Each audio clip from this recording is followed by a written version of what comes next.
Wozolo. Sahi dereva yote mwenye anaendesha gari ndani ya barabara ya A1 Ujerumani, akikumbuka ama akifikiria kwamba ataendesha gari kwenye barabara ya A1 maeneo ya Bremen, anashikwa na wazimu. Angalia hiyo jamming jo. Hiyo ni traffic imeshika all the way there. Huku ni kwa animal all the way back, magari trilioni ya mamilioni. Hiyo ni lane ya nje, lane number 3. Lane number 2 ndo hiyo, all the way down, all the way up. Alafu sasa kuna lane number 1 ambayo ndio hii. So kidogo haka kana flow juu ni kagari ndogo. Naona kana flow. But again ni mbaya. Tunaona mpaka zile za kuja hivi aziji. Na maanisha hapo mbele kuna mahali barabara imefungwa. Tunatumia sharing is caring. Maana kuna bridge inajengwa, but walai. Sasa kolega yote mwenye anatumia hii barabara ni balaa belua. Kama usikianga balaa belua, yani it's just hectic.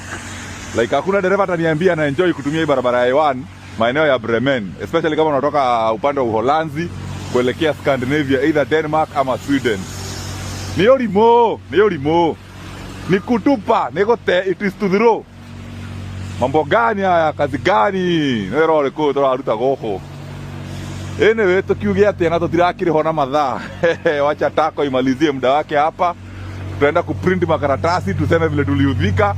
Barabara ilikuwa iko na jam na lazima tungefika mle tulimokuwa tunaenda.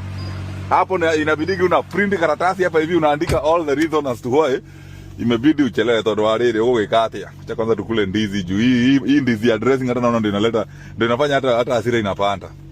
Kiangalia ndizi hapa hivi na niko kwa jam na niko na njaa.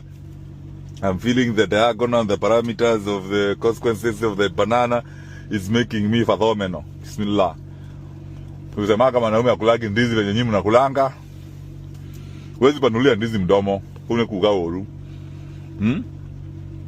That is a call of bad behavior. So unamenya ndizi lako ama unalimega, unalibaiti. Hiyo ndio heshima ya mwanaume kula ndizi. Si ndio? Haijam nayo. Anyway, it is the way it is. Wacha ikuwe vile itakuwa. Kali wali. Shamblaja.